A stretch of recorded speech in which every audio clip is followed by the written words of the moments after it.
बारामती राहुरी पोटनिवडणुकीचा आज निकाल आहे. मतमोजणीला सुरुवात झालेली आहे आणि सुनेत्रताई पवार यांच्या अभिनंदनाचे विजयाचे जे बॅनर्स आहेत ते सुद्धा बारामतीमध्ये झळकतात. आपल्यासोबत करुणाताई मुंडे, आपण त्यांची बातचीत करणार आहोत. ताई, तुम्ही सुद्धा उभ्या टाकल्या होतात आणि आता त्या ठिकाणी आघाडी घेतलेली आहे सुनेत्रताईंनी. काय तुमची भावना आहे? विजय तो त्यांचीच होणार आहे आणि अगोदरपासून आपल्याला माहिती आहे की अजितदादाचा गड आहे आणि अजितदादाने बारामतीमध्ये खूप काही काम केलेले आहे. पण आज माझी जरी हार झाली आहे तिकडे, पण मी हेच बोलते की हार के जीतने वाले को बाजीगर कहते हैं. क्योंकि माझी जीत त्या दिवशी झाली होती ज्या दिवशी माझ्यामुळे निवडणूक लागली होती. क्योंकि लोकशाही वाचवण्याचा माझा प्रयत्न आहे जे मी आपले पक्ष स्वराज्य शक्ती सेनाच्या माध्यमातून मी करत आहे. आणि मला असं माहीत पडलं होतं की काँग्रेस पण माघार घेणार आहे. त्याच्यासाठी मी जाऊन सुनेत्राबाईंनी ज्या दिवशी फॉर्म भरला होता त्या दिवशी मीच भरला होता.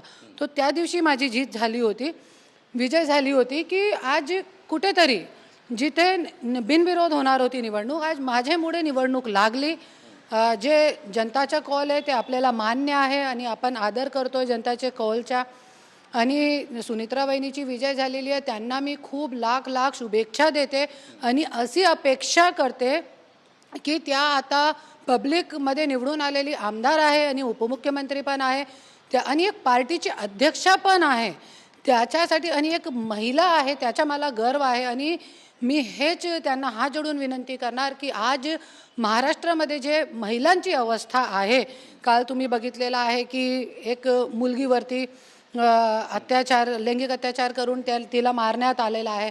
मालेगावमध्ये अशी प्रकरण झालेला होता 6 महिने अगोदर. पण फक्त हे राजकारणी लोक जाता येता काय करत नाही. आणि तसंच आज सुनेत्राबाईंनी कडून माझी खूप शुभेच्छा. आणि मी आशा व्यक्त करते की महिलांना न्याय देतील पुढे.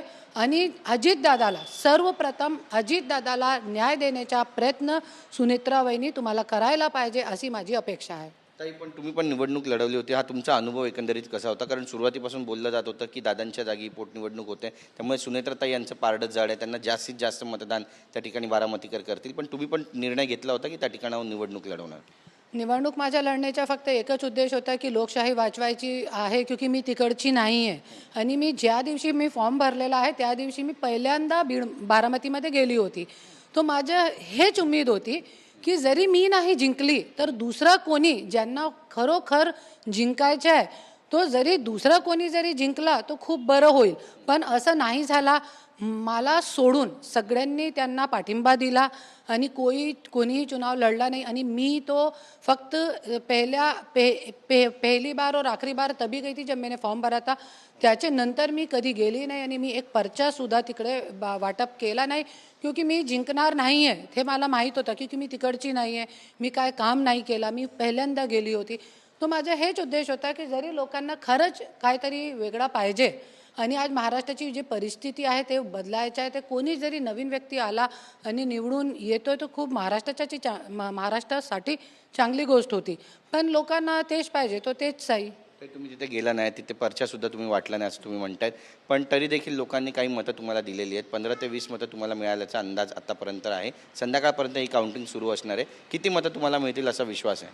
मला किती मत पडतील मी असं तो सांगू शकत नाही. क्योंकि मी एक सुद्धा पर्चा वाटप केला नाही. पण खूप किती मत पडणार मी आता सांगू शकत नाही. क्योंकि आता पूर्ण दिवसची जे काउंटिंग आहे ते राहिलेली आहे.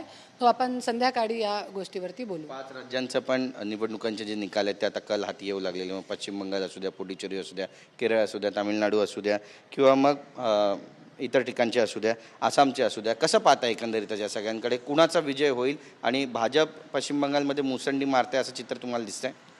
सगळीकडे भाजप येणार आहे. सगळीकडे भाजप येणार आहे. क्योंकि आपण बघू शकतात की BJPने जे आहे ते लोकशाही संपून टाकली आहे. कोणाला खरं वाटेल खोटं वाटेल. क्योंकि मी स्वतः बघितलेलं आहे. जालनामध्ये माझे 22 उमेदवार होते, जळगावमध्ये माझे 22 उमेदवार होते आणि सगळ्यांना पैसे देऊन हे BJPने आज स्वराज्य शक्ती सेना इतका मोठा पक्ष झाला. भले आम्हाला एक मतदान मिळू नये, पण आम्ही लढतोय हे आमच्यासाठी खूप मोठी गोष्ट आहे, लढणाऱ्या लोकांच्यासाठी. पण BJPने माझ्यासारखी एक महिलांच्या उमेदवाराला पैसे देऊन कोणाला 10 लाख, कोणाला 20 लाख, कोणाला 15 लाख असं देऊन आम्हाला आमचे उमेदवार फोडले. 22 उमेदवार होते आणि असं आखरीमध्ये 10 उमेदवार राहिले होते. आखरीमध्ये फक्त 7 उमेदवार आमचे राहिले होते जे क्रांतिकारी आमच्यासारखे होते. तरी पण ते लोक लढले. कोणाला 700, कोणाला 800 मतदान असे पडले होते. पण BJPने जळगावमध्ये मी बघितलेलं आहे स्वतःच्या डोळ्यातून की लोकशाही संपून टाकली आहे. सगळीकडे BJP येणार आहे. मी आता तो रिझल्ट लागला नाही, पण मी बोलते रिझल्ट देते मी. नगरपालिकाच्या अगोदर पण मी हेच निर्णय दिला होता की महापौर जे आहे ते BJPच्याही बसणार आहे. तेच झाला. क्योंकि आज पैसेचं पूर्ण साम्राज्य झालेलं आहे. फक्त 4 गुजराती जे आहे पूर्ण भारताला चालवत आहे. 2 देशाला बेचत आहे और 2 विकत घेत आहे. तो हे सगळी गोष्ट जी आहे ते खूप मतलब भारतासाठी लोकशाही संपून टाकली आहे. मोदीजीचा होता डिक्टेटरशिपचा स्वप्न ते पूर्ण झालेलं आहे त्यांच्या आणि सगळीकडे BJP येणार आहे. नक्कीच ताई, तुम्ही पंकजा मुंडे यांच्याबद्दल जे विधान केलं आहे, त्यांनी पण म्हटलं की माझी पण दारू फॅक्टरी आहे, अशा पद्धतीचं त्यांचं विधान आहे. तुम्ही त्याच्यावर प्रतिक्रिया पण दिलेली आहे. काय नेमकं तुम्हाला म्हणायचं आहे यातून? 3 महिने अगोदर जालनामध्ये पंकजाताईंनी अशी गोरगरीब जे छोटे मोठे दारूचे धंदेवाले आहे त्यांना असं सांगितलं होतं की असे तुमचे दारूचे धंदे तुम्ही बंद करून टाका, नाही तर माझ्यापेक्षा वाईट कोणी होणार नाही. तो सगळे वाईट काम तुम्ही करणार, बाकी लोक काहीच करणार नाही. ना वाईट काम करू देत नाही तुम्ही, न चांगले काम करू देत.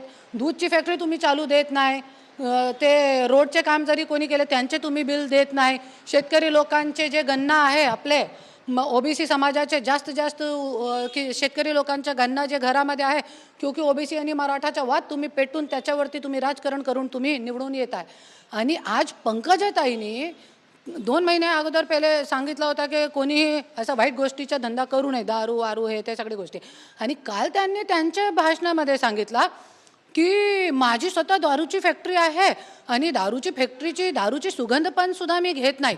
तो सगळी मीडियावरती आहे. दारूची सुगंध तुम्ही घेत की नाही घेत हे पूर्ण महाराष्ट्राला माहिती आहे. एक महाराजांनी 2 वर्ष अगोदर तुमच्यावरती ते वक्तव्य केलेलं आहे. तुम्ही सुगंध घेताय की काय करताय दारूची हे पूर्ण महाराष्ट्राला त्यावेळेस माहीत पडलं होतं. आणि पंकजाताई तुम्ही बोलता एक हे करता एक हे. मला असं वाटते तुम्हाला लोकांचे मनातली किंवा डोक्यातली काहीही आज लाज नाही राहिलेली आहे. क्योंकि तुम्ही विधान परिषदेवर गेलेले आहे आणि तुम्ही अगोदर सांगितलेलं आहे की परली जी आहे मी धन्याला दिलेली आहे. क्योंकि धन्याने तुम्हाला विधान परिषद दिली, मंत्रिपद दिला आणि तुम्ही आता धन्याला परली दिली. पण तुम्ही हे विसरू नका, मी पण आहे. तुम्ही जरी धन्याला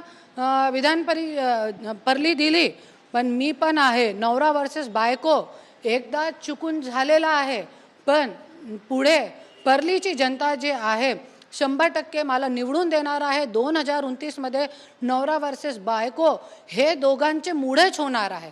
आणि हे दोघांचे भाई बहीण जे आहे जे बोलत आहे की करताय की. आणि आज मुंडे साहेबांची जी शुगर फॅक्टरी होती 2 आपला एक तिथं लातूरच्या साखर कारखाना, रेणापूरच्या आपला आंबा कारखाना साखरच्या, आणि एक ते आपला काय म्हणतात वैद्यनाथ साखर कारखाना. ते साखर कारखाना बंद करून पंकजाताईंनी दारूची फॅक्टरीला बढावा दिला. मतलब साखरपेक्षा दारू जास्त गरजेची आहे आज महाराष्ट्राची जनताला. आणि एक महिला असून तुम्ही मंत्री आहात. अगोदर पण काय केलं नाही, मंत्रिपद असताना चिक्की घोटाळा केला, मोबाईल घोटाळा केला, पण अजून तुम्ही दारूला बढावा देत आहे. स्वतःचे साखर कारखान्याचे फॅक्टरी बंद करून टाकली. आणि तुम्ही आता एक तुम्हाला गोष्टी सांगते, मीडियावरती आला नाही, पण अजून आत्ता कालपासून वैद्यनाथ कारखान्याचे जे कामगार आहे ते आपली पगारीसाठी फक्त बसलेले आहे आणि तुम्ही दारूच्या धंद्याला तुम्ही मोटिवेट करत आहे. खूप लाजास्पद गोष्ट आहे. आणि परलीची आणि बीडची जनताला, पूर्ण महाराष्ट्राची जनताला मी एकच बोलते की लक्ष द्या, खास करके महिलांना. आज दारूमुळे मतलब खूप घर उद्ध्वस्त झालेले आहे.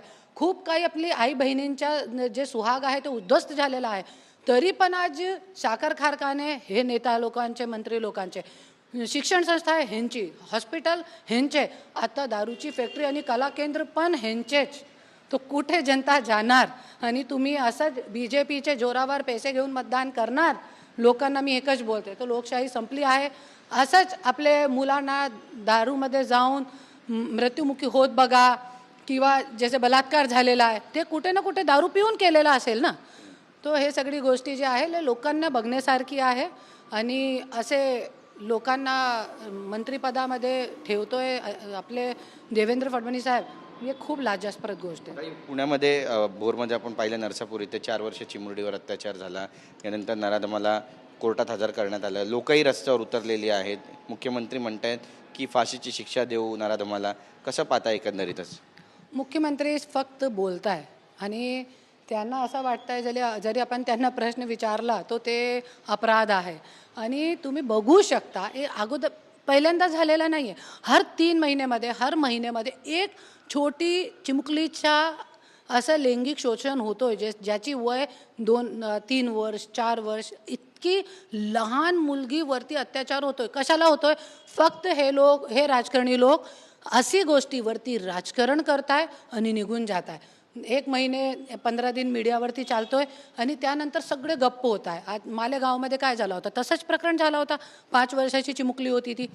आणि काय झाला? कोणी न्याय दिला? आज ते मुलगा कुठे? आज हे जे अपराधी लोक आहे हराम की जनताची रोटी तोडतायत जेलमध्ये. आणि असे राजकारणी लोक त्या गोष्टीवरती फक्त राजकारण करताय. आणि मी तो बोलते हे राजकारणी लोक ही अशी गोष्टीला बढावा देत आहे, क्योंकि आज इतके आमदार, खासदार, महिला आहे, तरी पण एक महिला रोडवरती येऊन बोलत नाही की फाशीची सजा द्या. आमचा जे मुख्यमंत्री आहे ते निष्क्रिय आहे, अकार्यक्षम गृहमंत्री आहे, अकार्यक्षम CM आहे. जे छोटी चिमुकलीला, अरे मोठी मुलगीला सोडा तुम्ही, आज महिलांवरती खूपच अत्याचार होत आहे महाराष्ट्रामध्ये. छोटी चिमुकलीवरती तुम्ही अत्याचार होत सुद्धा तुम्ही तोंड उघडत नाही, काय बोलत नाही एक महिला सुद्धा. ते खूप महाराष्ट्रासाठी खूपच मी बोलते ना की शब्दच नाही आहे माझ्याकडे. आमच्याशी बातचीत केल्याबद्दल. कॅमेरा पर्सन चरण मार्गमच्या गिरीश गायकवाड, TV9 मराठी, मुंबई.